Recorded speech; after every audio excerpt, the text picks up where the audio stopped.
Саламатсыздар ма, YouTube каналының көрермендері. Бүгін сіздермен қой етінің қабырғасын духовкада дайындайтын боламыз.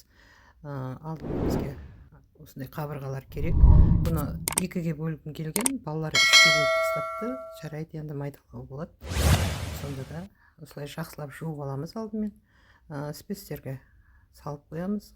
Қарабұрыш, паприка, тұз, май керек.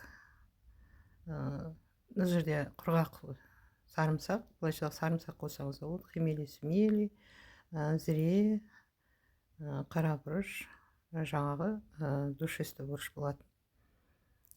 Сонымен бірінші соусын дайындап қоятын боламыз. Барлық спецтерімізді майға араластырып, тұзды салып, зірені кішкене осылай уқалап жесеңіз дәмді болады.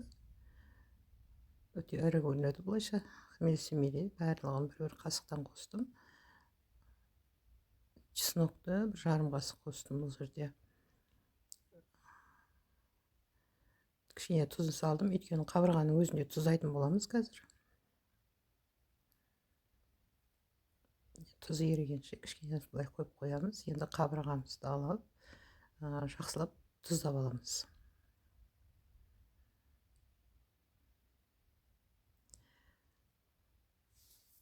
Бұл ірі болғанда тіптен күшті болар еді.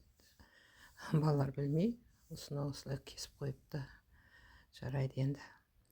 Енді соусымызды біркелкі етіп барлығына жағып алатын боламыз. Екі жағына да бірдей етіп.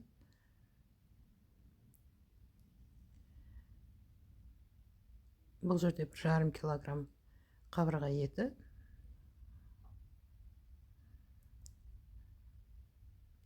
Кішкене семіздеу болған жақсы, арық молдан онша дәмді болып шықпайды. Қанша соуспен жатсақ та. Осы соусы жағып, бұны жарты сағатқа қойып қоямыз. Жарты сағат 40 минутқа қойып, дәмдеуіштер сіңгенше, сосын үстіне жауып,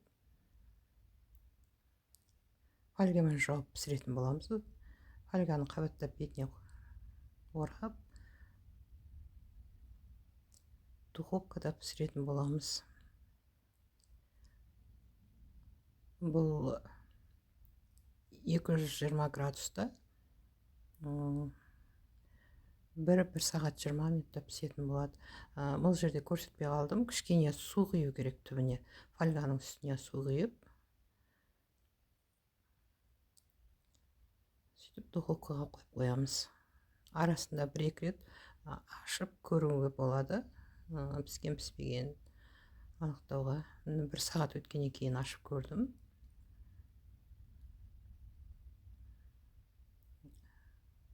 Пісіп қалыпты. Енді осының үстіне мен соус жақтым.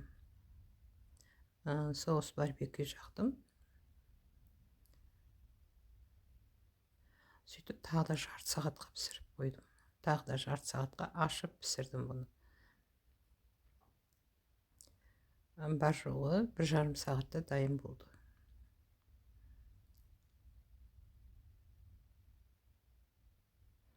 Енді бетінде фольганы алып, ашық пісіретін боламыз.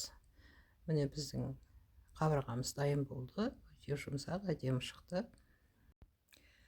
Дастарханға кез келген гарнирмен ұсынсаңыз болады. Өте жұмсақ, әдемі пісті. Міне біздің қабырғамыз дайын болды. Бар жоғы 2 сағат кетті. Міне дайын. Сіздермен бірге болған Лейла.